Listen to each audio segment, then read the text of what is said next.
Hello friends, welcome to बनब्लॉ classes. मेरा नाम गौतम दीक्षित है। आज के इस वीडियो में हम डिस्कस करेंगे the Hindu edition of 14 June 2023। तो आज जो हम लोग फोकस करेंगे like specially on the editorial, we will focus once again on sedition. Again we have an article related to sedition. कुछ दिन पहले भी हमने डिस्कस किया था about the 279th law commission report suggesting certain reforms in section 124A of IPC। तो इसके बाद हम फिर से देखेंगे कि वो रिफॉर्म्स क्या हैं और वो प्रॉब्लम्स क्या हैं। So that we are going to discuss. Along with that we will also have a discussion upon the artificial intelligence, okay, in relation to G7 groupings. Okay, तो इसी में हम ये आर्टिफिशियल इंटेलिजेंस की बाकी चीज़ें भी कर लेंगे कि इसमें क्या इश्यूज़ आती हैं, खास करके जनरेटिव AI जो होता है, ठीक, उसमें IPR की जो इश्यूज़ आती है। So how this things are going to move forward and how the G7 countries are planning to do it. Okay, so these are the important very important news for today. So now let's focus. Twitter faced threat says ex CEO Center calls it a lie. ठीक है, तो यहाँ पे एक news है बस कि Twitter के जो फॉर्मर CEO हैं Jack Dorsey, he has said that the Indian government threatened to shut down the social media platform in country unless it complied with its orders during the farmer protest of 2020-21. ठीक, तो यहाँ पे जो farmers protest की बात हुई है, जहाँ पे farmers they were protesting against the passage of 3 bills related to contract farming, then marketing of agriculture products and the essential commodities act. Okay, तो later on this bills were withdrawn by the parliament. तो उस वक्त farmers का जो protest चल रहा था, so in that context the Twitter's former chief executive officer has said that the Indian government had threatened to shut down the Twitter platform in the country. Fine. So यहाँ पे अगर हम से देखें दैट गवर्नमेंट का क्या कहना है. So see Rajeev Chandrasekhar, who is minister of state for electronics and information technology, he has said that it is an outright lie. No one went to jail nor was Twitter shut down during that period. Fine. And then he said that Twitter had continuously resisted Indian laws until July 2022 when it finally complied. तो यहाँ पे जो government का कहना है, the reason the government is going giving that India is a sovereign nation and it has the right to ensure that it laws are followed by all companies operating in India. Then the minister says that during the protest in January 2021 there was lot of misinformation and even reports of genocide which were definitely fake. अब हम एक छोटा सा article लेते हैं जो थोड़ा सा एक रिवीजन होगा. The next step that is about the Manipur violence once again. तो यहाँ पे जैसा कि आप जानते हैं कि सेंटर ने एक पीस को वापस लाने के लिए मणिपुर में एक कमेटी बैठाई है, peace committee consisting of 51 members. तो जैसा कि आप जानते हैं कि that many members they are coming out of this committee. So see, there are certain important things. First is कि return to normalcy is the first step before grievances are heard to prevent another conflict from emerging. That is the first thing. That कि पहली बात तो वहाँ पे normalcy आ जाए, फिर हम जो है peace process जो है peace talk उसको आगे लेकर चल सकते हैं. Now the peace talks should be between eminent representatives from civil society and political parties. Okay, that is also important. उसके बाद the thing which has help to stamp down the violence, that is the visit of union home minister Amit Shah to the valley, the presence of paramilitary force specially in those areas which is lies at the junction of Kuki Zo settlements and Meitei settlements. then calling for the stop of violence and return of arms to the police stations. So this has resulted into it in calming the situation, but in terms of setting and conditions of peace which would entail the return of looted arms and the slow and sure return of those displaced to their better homes, there has been little progress.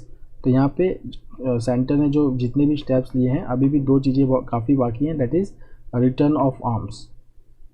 तो arms which were looted during the violence, अभी तक पूरे arms जो हैं वो return नहीं हुए हैं. इसका मतलब कि लोगों के पास अभी भी जो हैं आर्म्स एंड एम्यूनिशंस हैं, तो एक डर बना रहता है कि अगर आगे का वायलेंस हुआ तो वो फिर से बहुत ज़्यादा वायलेंट हो सकता है.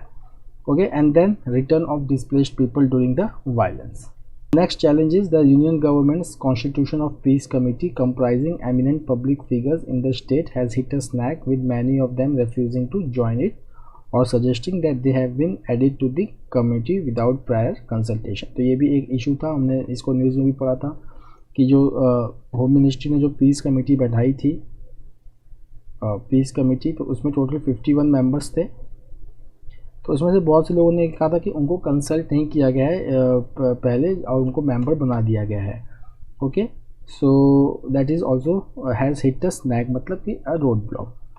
अगर आप यहाँ पे देखें दैट पीस इनिशिएटिव जो है उसकी क्या रिक्वायरमेंट होती है, that is that all groups in a conflict are represented and it includes representatives with public standing or record that transcends their identities। मतलब कि जहाँ पे एक न्यूट्रलिटी हो, ट्रस्ट हो, बायसनेस नहीं होना चाहिए। Fine.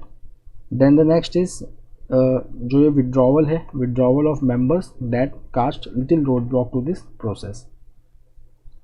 If we will see that Kuki-Zo representatives, so they have expressly withdrawn their names as the committee included the Manipur chief minister N Biren Singh. अब यहाँ पे ये एक प्रॉब्लम है कि जो कुकी-जो रिप्रेजेंटेटिव्स हैं उन्होंने अपना नाम जो वापस लिया है, किस लिए? क्योंकि उस कमेटी में जो चीफ मिनिस्टर हैं मणिपुर के एन बीरेन सिंह वो भी वहाँ पे प्रेजेंट हैं। इसका मतलब there is a issue of trust between the Meiteis and Kukis. Fine. उसके बाद Meitei civil society groups they have racked up an unwarranted generalization of the issue related to narco terrorism to withdraw from the committee. ठीक है, तो मैतीस का कहना है कि they are also withdrawing from the committee on the issue of narco terrorism.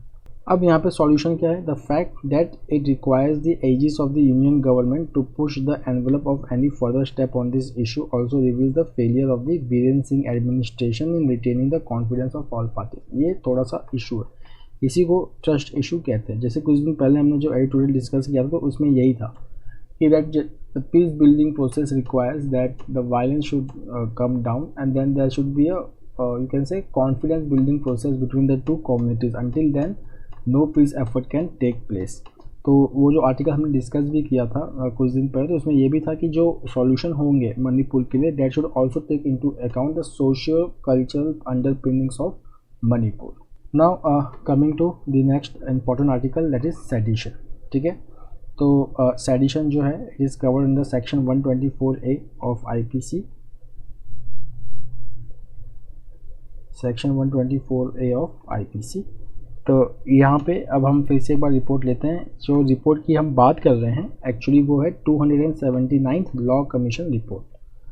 Now this 279th law commission report is examining that how sedition can not be misused और what changes are required in the sedition. Now this is the second article which were dealing with the sedition and now they are also highlighting the problem with the amendments proposed by the Law Commission of India। ठीक है, तो यहाँ पे अगर आप देखेंगे जो exam के लिए जो आपके लिए इम्पोर्टेंट है 3 सिग्निफिकेंट रिकमेंडेशंस किसका? लॉ कमीशन का। कौन सा रिपोर्ट में? 279। ठीक, अब यहाँ पे क्या है? The first is that section 124A of the Indian penal code which contains the law of sedition to be amended to incorporate the meaning of sedition which was laid down by supreme court in Kedarnath Singh versus state of Bihar in 1962। So यहाँ पे जो पहला है वो ये है कि जो सेडिशन का डेफिनेशन है वो किस बेसिस पे होना चाहिए। तो सेडिशन का जो डेफिनेशन है it should be based on the basis of Kedarnath Singh versus state of Bihar judgement of supreme court in 1962। ये आपका रहा पहला point.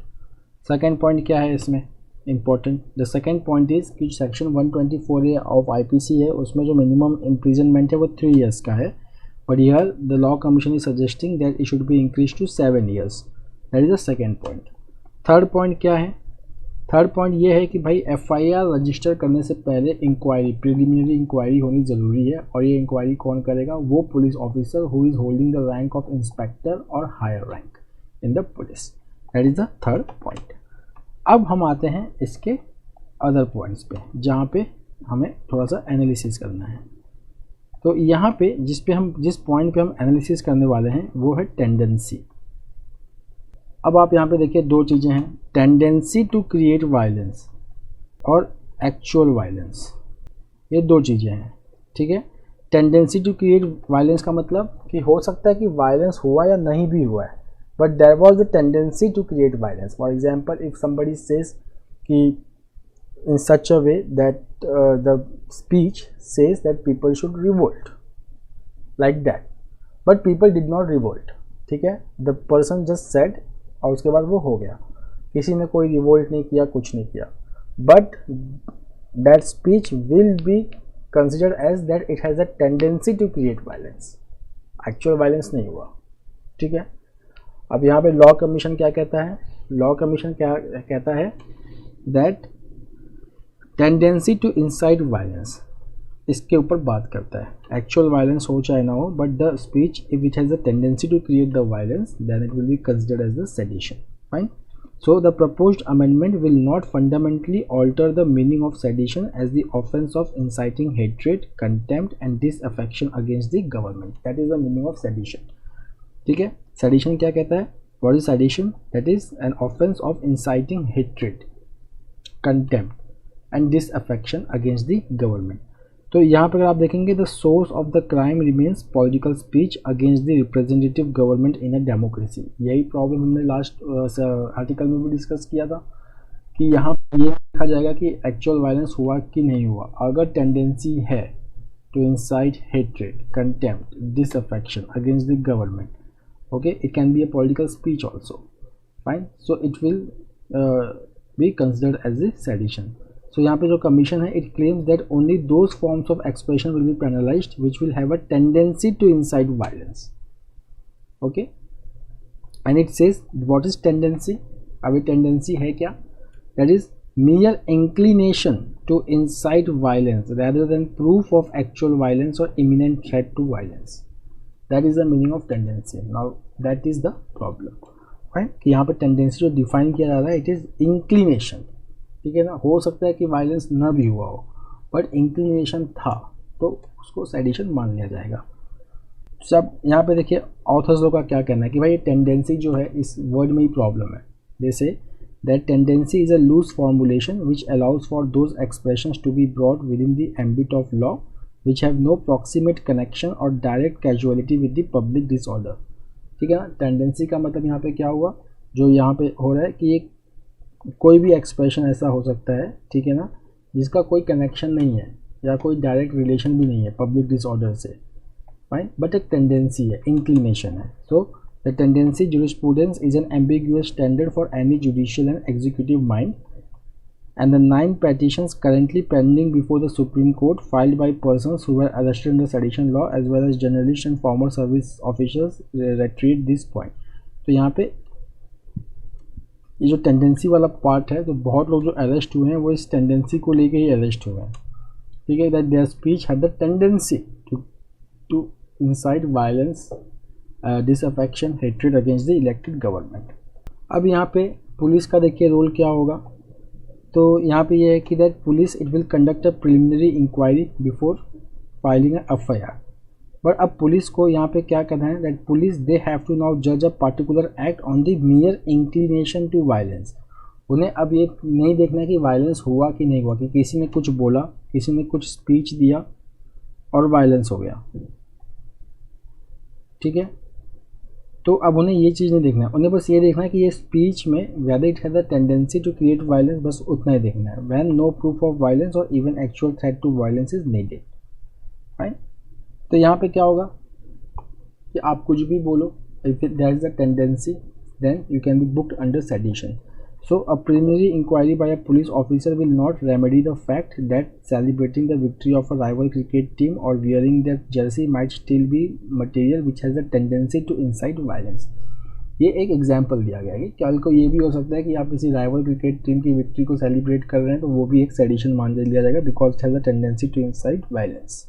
The next is, the author says that the commission also disregarded developments in foreign jurisdictions which have invalidated sedition laws, stating that the ground realities are different in other countries. ठीक है, तो यहाँ पे expectation ये था कि section 124 जो है it will be out from the book.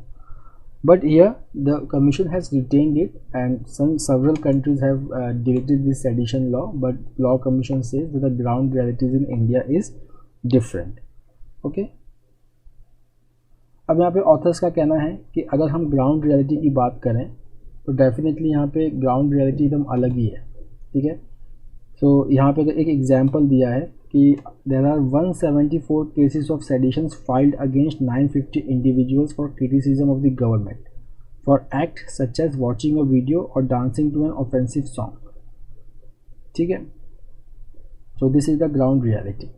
उसके बाद if you will see the conviction rate is also quite low in sedition cases. Now इतने अब देखिए सेडिशन को हटाना क्यों है, क्योंकि लोगों का कहना है कि भाई ये चीज़ है कॉलोनियल लॉ, ब्रिटिश लोग ने इसको निकाला था इसके लिए कि ताकि उनके गवर्नमेंट को कोई क्रिटिसाइज ना कर सके because they were the foreign governance, fine. But now what the law commission has said, law commission has said that the sedition should be retained, okay, and the local police, they have to decide whether or not the person holding a poster is inclined to incite violence without an actual threat to violence, ठीक है।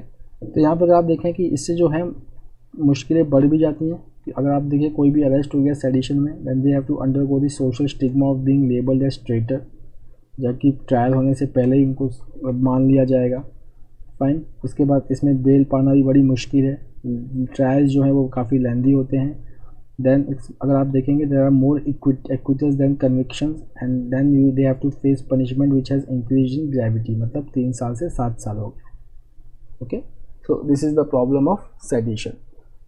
उसके बाद commission कहता है कि कोई भी law colonial time की जो है इसका मतलब ये नहीं कि इसको डिसरिगार्ड कर देना चाहिए, because we have civil services and police system which we have adopted from the colonial system, okay.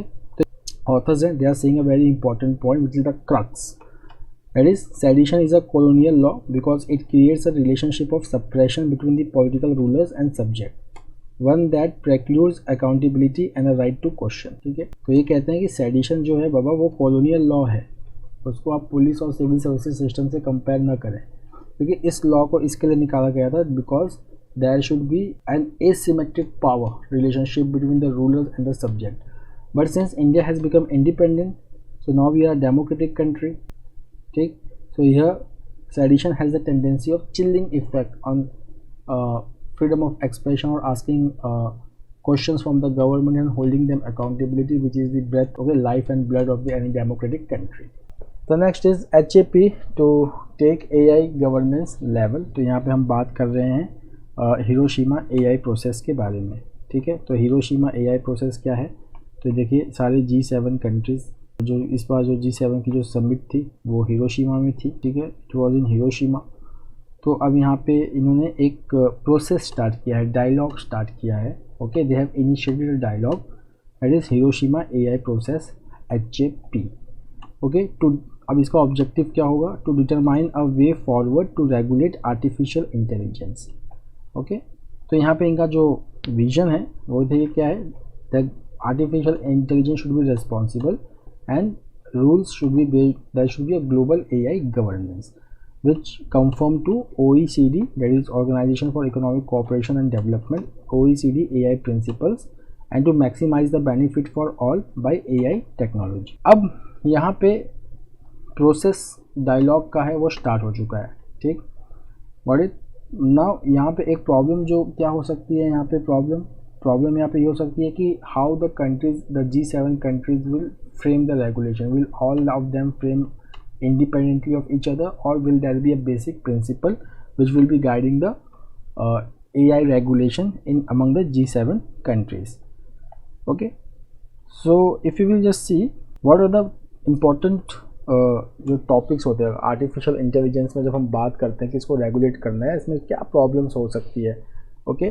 So यहाँ पे एक प्रॉब्लम्स क्या होती है, देखिए गवर्नेंस का problem, how this technology has to be governed, then safeguard of intellectual property rights including copyrights, promotion of transparency, response to foreign information manipulation, then disinformation, responsible utilization of these technologies। तो आप अगर मोटा मोटी देखें तो AI का जो challenge होता है वो ये AI के चैलेंजेस होते हैं, ठीक है, और रेगुलेट इन्हीं सब और डोमेन्स में हमें करना होता है, कंट्रीज़ को करना होता है, okay.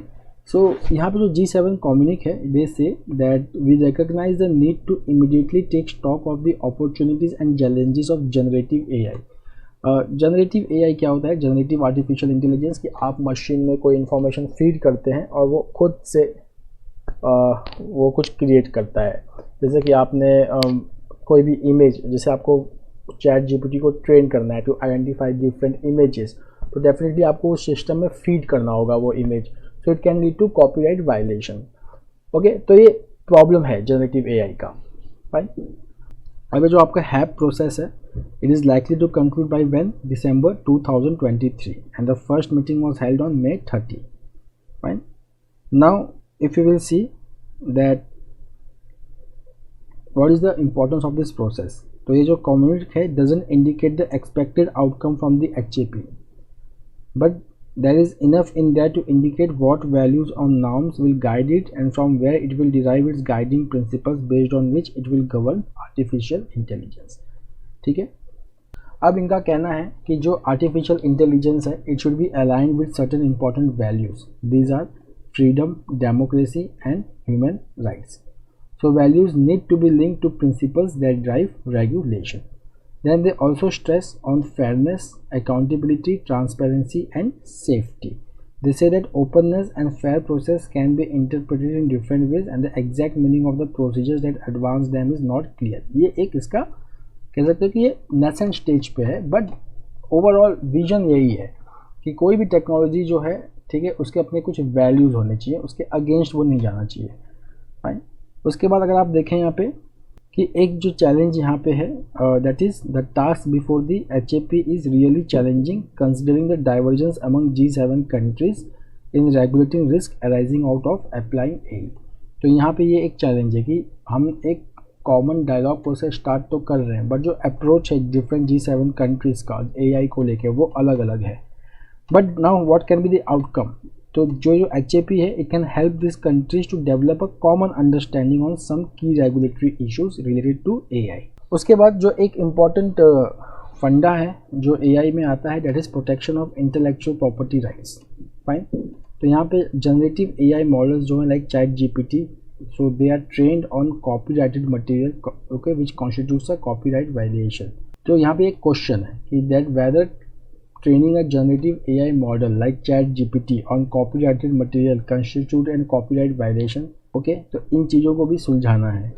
Then the next is that the HAP they can help the G7 countries move towards a consensus on this issue of IPR, okay, by specifying guiding rules and principles related to both concepts। The next is fair use exception। fine, तो generally IPR का ही एक part होता है fair use exception. Okay, so generally this exception is invoke to allow activities like teaching, research and criticism to continue without seeking the copyright owners permission. So whether use of copyrighted materials in data sets for machine learning is fair use is a controversial issue still. तो इन सब जो issues है इनके ऊपर highlight कर सकता है HAP प्रोसेस। अब हम आते हैं कि ओवरऑल देखिए बेनिफिट्स क्या हैं। ठीक, so see, overall the establishment of HAP makes one thing clear, that is AI governance has become a truly global issue that is likely to only become more contested in the future. The next is United Nations needs to be more democratic and representative, says Rajnath Singh. So Rajnath Singh, he is talking about the reforms in United Nations, especially United Nations Security Council, where we have two types of membership, permanent and non-permanent. So India is not a permanent member. There are only 5 permanent members, that are USA, Russia, China, then you have UK, and then you have France. Okay, so here India is saying that you will see that India is the most populous nation in the world and still it is not a permanent member of United Nations Security Council. So definitely there should be a reform in United Nations Security Council। Okay, so यहाँ पे एक जो जिस seminar में उन्होंने बोला है, okay, that is centre for land warfare studies and centre for UN peace keeping which are celebrating 75 years of UN peace keeping. तो यहाँ पर अगर आप देखेंगे that India it is one of the top troop contributing nations to UN peace keeping operations and it has contributed approximately 2.75 lakh troops to the mission so far। Now the next is India US to diversify semiconductor supply chain, says Jake Sullivan। Now who is Jake Sullivan? Jake Sullivan is the National Security Advisor of USA and India's National Security Advisor is Ajit Doval। Okay, so here you will see that India US initiative on critical and emerging technology। Okay, so there is this new you can say a partnership between India and US on the frontier technologies or critical or emerging technologies. So here the idea is that the US and India, they are going to lead in clean energy transformation, diversifying global semiconductor supply chain and supply chain in other critical goods, and leading the revolution in artificial intelligence. Then they have also established strategic trade dialogue, which will serve as a platform to address regulatory barriers and issues relating to export control. The next is 2 warships launched, keel laid for a 3rd vessel at Chennai shipyard. तो यहाँ पे 2 warships की बात कर रहे हैं जिनका मतलब फाउंडेशन कील जो है वो दिया जा चुका है at Larsen and Toubro shipyard at Kattupalli in Chennai. अब देखिए शिप्स कौन कौन से हैं. Anjadip, it is the 3rd anti marine shallow water craft, and Sanshodhak which is the 4th survey vessel large. Then this will be the keel has been laid down. अब है यहाँ पे news. The national commission for schedule caste has issued a notice to Zomato founder and CEO Deepinder Goyal over inhuman and casteist advertisement that featured a Dalit character from the film Lagaan being used as a table lamp watering can and so on. ठीक है, तो यहाँ पे एक ये है कि जोमेटो ने on the occasion of world environment day एक एडवर्टाइजमेंट लॉन्च किया था which is in the question. So यहाँ पे है कि जो national commission for schedule caste के जो चेयरपर्सन है Vijay Sampla ji, he had personally taken up this matter. Okay, and he has said the ad film of Zomato company portrayed inhuman depiction and has hurt sentiments of schedule caste persons. The next is 6,000 civilians killed in Myanmar after 2021 coup. सो एक report है that more than 6,000 civilians they were killed in Myanmar in the first 20 months after the February 2021 military coup. It is a report published by the Peace Research Institute of Oslo. The next is disinflation. Now, what is disinflation? देखिए 2 words होते हैं, in fact 3 words होते हैं.